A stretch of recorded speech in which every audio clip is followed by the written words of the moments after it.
ভারতীয় সিনেমার ইতিহাসে কিছু নাম আছে যেগুলো শুধু অভিনেত্রী হিসেবে নয়, একটি যুগ, একটি পরিবর্তন, একটি সাহসী চিন্তার প্রতীক হয়ে থাকে। শর্মিলা ঠাকুর ঠিক তেমনই একটি নাম। তিনি ছিলেন একদিকে রবীন্দ্রনাথ ঠাকুরের বংশধর, অন্যদিকে বলিউডের গ্ল্যামার কুইন। একদিকে বাঙালি ভদ্রতার প্রতীক, অন্যদিকে সাহসী ও আধুনিক নারীর মুখ। তার জীবন ছিল আলো অন্ধকার, প্রেম ত্যাগ, ঐতিহ্য বিদ্রোহের এক অসাধারণ সংমিশ্রণ। শৈশব ও পারিবারিক পটভূমি। শর্মিলা ঠাকুর জন্মগ্রহণ করেন ৮ ডিসেম্বর ১৯৪৪ ভারতের হায়দ্রাবাদে, তৎকালীন ব্রিটিশ ভারত। তার আসল নাম শর্মিলা ঠাকুর। তিনি জন্মসূত্রে ছিলেন ঠাকুর পরিবারের সদস্য, অর্থাৎ বিশ্বকবি রবীন্দ্রনাথ ঠাকুরের বংশধর। এই পরিবার মানেই সাহিত্য, সংস্কৃতি, শিক্ষা ও আত্মমর্যাদার ঐতিহ্য। শৈশব থেকেই শর্মিলা ছিলেন আত্মবিশ্বাসী, স্বাধীন চেতা, পড়াশোনায় ভালো, শিল্প ও সংস্কৃতি মনস্ক। তিনি পড়াশোনা করেন লোরেটো কনভেন্ট, আসানসোলে। চলচ্চিত্রে যাত্রা শুরু। বাংলা সিনেমা। মাত্র ১৪ বছর বয়সে শর্মিলা ঠাকুর অভিনয়ে আসেন। ১৯৫৯ অপুর সংসার। পরিচালক সত্যজিৎ রায়। চরিত্র অপুর স্থি, অপর্ণা। এই একটি ছবি তাকে রাতারাতি ভারতীয় সিনেমার ইতিহাসে স্থায়ী করে দেয়। সংযত অভিনয়, গভীর আবেগ, চোখের ভাষায় অনুভূতি প্রকাশ। এই চরিত্র প্রমাণ করে দেয় তিনি শুধু সুন্দর নন, তিনি একজন শিল্পী। সত্যজিৎ রায় ও শর্মিলা এক আইকনিক জুটি।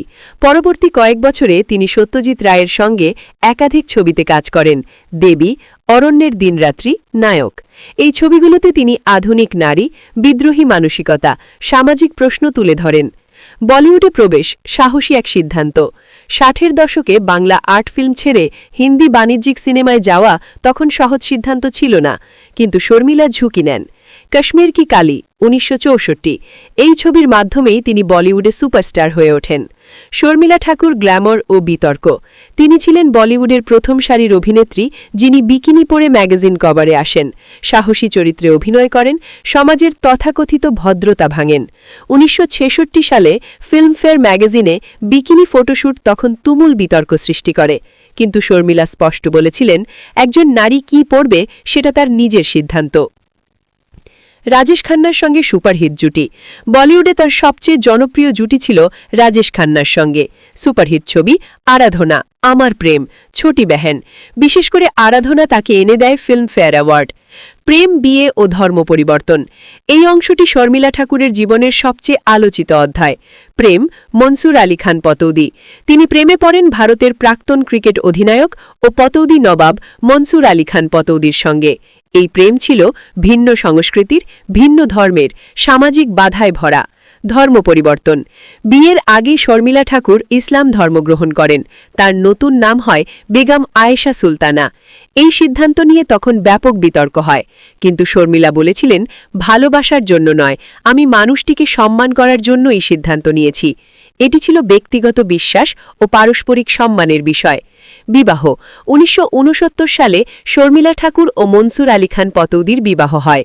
এই বিয়ের পর তিনি ধীরে ধীরে অভিনয় থেকে সরে আসেন এবং পরিবারকে অগ্রাধিকার দেন। সন্তানরা। তাদের ৩ সন্তান।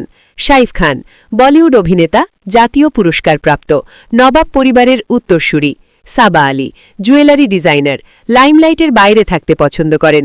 সোহা আলী, অভিনেত্রী, লেখিকা, বুদ্ধিদীপ্ত ও স্পষ্টভাষী।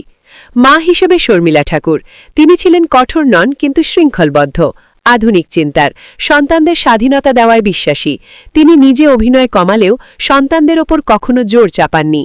পতৌদির মৃত্যু ও একাকিত্ব।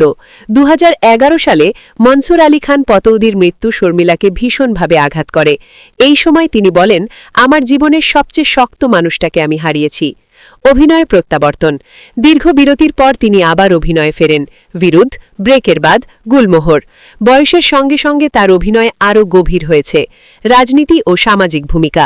তিনি ছিলেন সেন্সর বোর্ডের চেয়ারপারসন, নারী অধিকার ও শিল্পকলার পক্ষে সক্রিয়। শর্মিলা ঠাকুর মানেই সাহস, শিল্প, আত্মসম্মান, স্বাধীন চিন্তা। তিনি প্রমাণ করেছেন, একজন নারী একসঙ্গে হতে পারেন শিল্পী, স্ত্রী, মা, স্বাধীন মানুষ। শর্মিলা ঠাকুরের জীবন শুধুই একজন অভিনেত্রীর গল্প নয়, এটি এক নারীর নিজের পরিচয় খোঁজার গল্প, সমাজের চোখে চোখ রেখে নিজের সিদ্ধান্ত নেওয়ার গল্প। আজও তিনি ভারতীয় সিনেমার একটি জীবন্ত ইতিহাস।